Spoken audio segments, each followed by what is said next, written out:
আমি কখনো ভাবিনি এই রেসিপিটা বানাতে গিয়ে এমন একটা ভুল করে ফেলবো যা পুরো খাবারের রূপটাই পাল্টে দেবে, কিন্তু ফলাফলটা এতটাই অবাক করা ছিল যে আমি নিজেই বিশ্বাস করতে পারিনি বাচ্চাদের পছন্দের তালিকা একেবারে প্রথমে চলে এসেছে।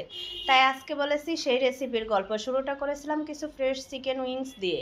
ভালোভাবে ধুয়ে নিলাম, তারপর একটা ডিম, আদা রসুন বাটা, লেবুর রস, লাল মরিচের গুঁড়া, গোলমরিচ আর নুন দিয়ে ভালোভাবে মেখে রেখে দিলাম।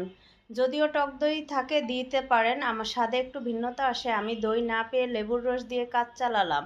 এই সময়টুকুতে সস বানাতে লাগলাম। Tomato sauce, dark soya sauce, 1 চিমটি চিনি, 1 চামচ মধু, একটু ভিনেগার আর গোলমরিচ একসাথে মিশিয়ে নিলাম। এবার ম্যারিনেট করা চিকেন উইংসে কর্নফ্লাওয়ার আর অল্প ময়দা মিশিয়ে ভালোভাবে কোট করলাম। মাঝারি আঁচে তেল গরম করে চিকেনগুলো ভেজে নিলাম যতক্ষণ না ক্রিস্পি আর সোনালি রং হয়। এতক্ষণে ভেবেছিলাম কাজ শেষ, কিন্তু না, আমার সেই ভুলটা এখানেই। সসটা ফ্রাই করা চিকেনে দেওয়ার কথা ছিল শেষে। আমি ভেবেছিলাম একটু আগেই দিয়ে একটু রান্না করে নিই, আর সেই ভুলটাই এক অদ্ভুত স্বাদের সৃষ্টি করলো। একটা প্যানে অল্প তেল গরম করে সেই সস ঢেলে দিলাম, তারপর ভাজা উইংসগুলো ঢুকিয়ে ভালোভাবে নেড়েচেড়ে রান্না করলাম কিছুক্ষণ। উপরে ছড়িয়ে দিলাম হালকা ভেজে নেওয়া সাদা তিল। শেষে ফলাফল একদম মাখো মাখো সুগন্ধে ভরা, মুখে দিলেই গলে যায় এমন এক প্লেট হানি চিকেন উইংস, যেটা আমি বানাতে গিয়ে ভেবেছিলাম ভুল করেছি।